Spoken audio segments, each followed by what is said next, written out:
네, 오늘 본문 말씀은 마태복음 2장 1절에서 12절 말씀입니다. 네, 이 말씀을 가지고 마태복음의 예수 탄생 이야기라는 제목으로 말씀을 나누고자 합니다. 네, 오늘 본문은 보면 볼수록 묘하고 이상합니다. 어떤 점이 묘하고 이상한가? 그것은 이 본문의 전체적인 모습입니다.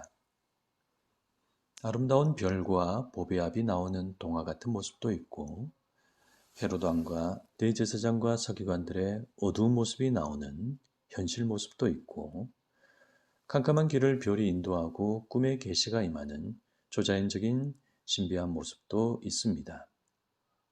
아름답기도 하고 어둡기도 하고 놀랍기도 하고, 이것이 오늘 본문의 모습입니다. 아니, 글을 이렇게 쓰는 법이 어디 있습니까?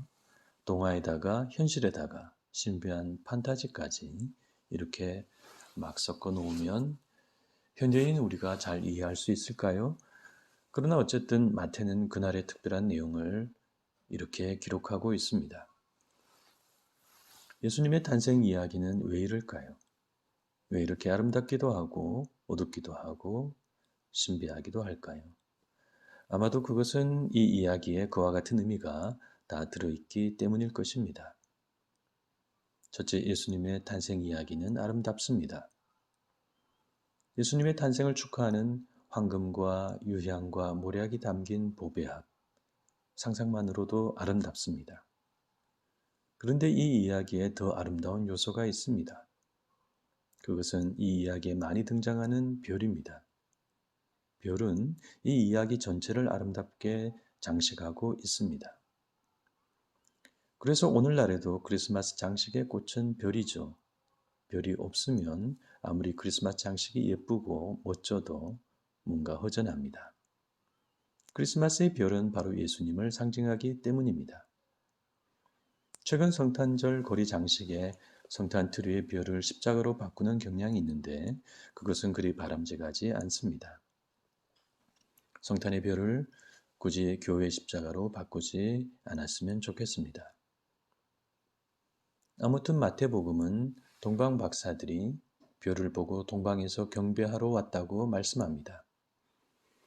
동방 박사들은 아마도 옛날 이스라엘의 왕궁 예언자와 같은 그들 나라의 현인이나 사제들이었을 것입니다.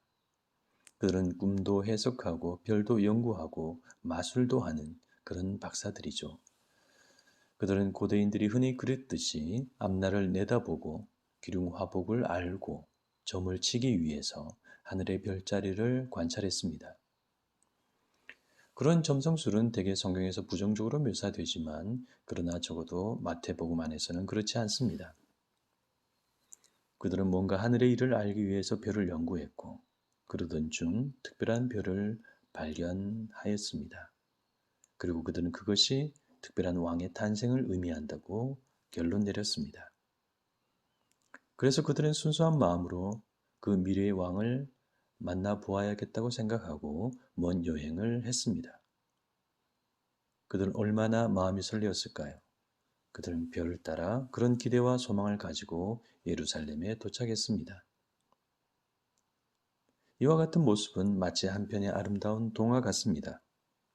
별이 나타나고 별이 인도하는 아름다운 이야기, 그리고 그들이 아기 예수께 경배하며 보배압을 여는 모습도 너무도 아름다운 장면입니다. 그들은 오직 그 특별한 분께 최고의 경배를 드리기 위해 그 먼 길을 온 것입니다. 예수님의 탄생 이야기가 왜 이렇게 아름다울까요? 네, 그것은 그분이 오신 의미가 그렇게 아름답기 때문입니다. 우리를 위해 이 땅에 오신 주님, 우리를 죄와 죽음에서 구하시기 위해 이 낮고 천한 곳에 임하신 주님, 그것은 아름다움의 극치입니다. 귀하신 아름다운 분이 아름다운 목적으로 오셨기에 그 과정도 이렇게 아름답습니다. 그러나 그 아름다움이 어찌 오신 모습만 그러하시겠습니까? 그 결과와 미래도 지금 우리 가운데 심히 아름답습니다. 소망 없는 이 어두운 세상에 밝은 빛을 비추시고 그 빛으로 우리를 그분의 나라로 인도하고 계십니다. 두 번째, 예수님의 탄생 이야기는 어둡기도 합니다. 예수님의 탄생 이야기가 아름답기만 하면 얼마나 좋을까요? 그러나 예수님의 탄생 이야기에는 어두운 장면도 있습니다. 마태는 예수님의 탄생의 어두운 현실을 있는 그대로 보여주고 있습니다. 그 어두운 현실이 무엇이었을까요? 네, 그것은 당시의 권력과 권력자들입니다. 우선 정치 권력자인 헤롯 왕이 예수님의 탄생을 원치 않았습니다. 아시다시피 그는 에돔 사람인데 로마에 충성하여 당시 유대를 통치하고 있었습니다. 그런데 그는 늘 자신의 자리가 불안한 사람이었습니다. 그는 자신의 왕의 자리를 지키기 위해서 자신의 부인과 아들들과 장모를 죽이기도 했습니다.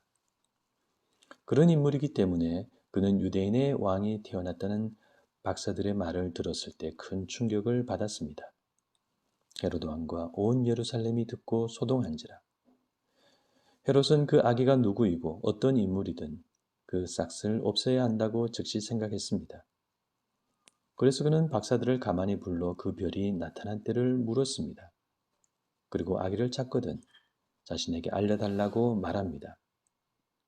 그러나 꿈의 계시를 받은 박사들은 헤롯에게 알려주지 않고 돌아갔습니다. 그 후 헤롯이 어떤 일을 저질렀는지 우리는 잘 압니다. 분노한 헤롯은 베들레헴으로 군사를 보내 2살 아래의 아기들을 다 죽이고 맙니다. 그렇습니다. 예수님은 이런 슬프고 비통한 현실 가운데 탄생하셨습니다. 잔인한 헤롯이야 더 말할 가치가 없지만 그러나 당시 대제사장과 서기관들도 악하긴 마찬가지입니다. 그들은 그리스도가 탄생할 장소를 알고도 찾아가지 않았습니다. 왜 안 갔을까요? 동방에서 온 박사들의 말이 믿을 만하지 못해서였을까요? 아닙니다. 그 이유는 그들이 메시아를 기다리지 않는 사람들이었기 때문입니다. 그들은 성경의 예언을 알고 있었지만 메시아와 하나님의 뜻에 관심이 없었습니다. 그들의 관심은 헤롯과 마찬가지로 권력과 정치와 자신들의 자리입니다. 하나님을 이용하여 유대 백성들 위해 자신들의 지위와 권력을 계속 잘 유지하는 것입니다. 그러므로 사실 메시아의 탄생은 오히려 그들에게 염려와 방해거리입니다. 그래서 그들은 메시아의 탄생이 비록 사실이어도 철저히 무시하기로 했던 것입니다. 헤롯은 죽이려 하고 대제사장과 서기관들은 철저히 외면하고 예수님은 이와 같은 어둡고 차가운 현실 속에 이 땅에 오셨습니다. 마태복음의 예수 탄생 이야기가 왜 이렇게 어둡고 차가울까요? 그 이유는 그분의 생애 및 목적과 관련이 있습니다. 그분은 우리에게 구원과 빛을 주시지만 그것은 세상의 죄와 어두운 역사를 뚫고 지나가야 가능합니다.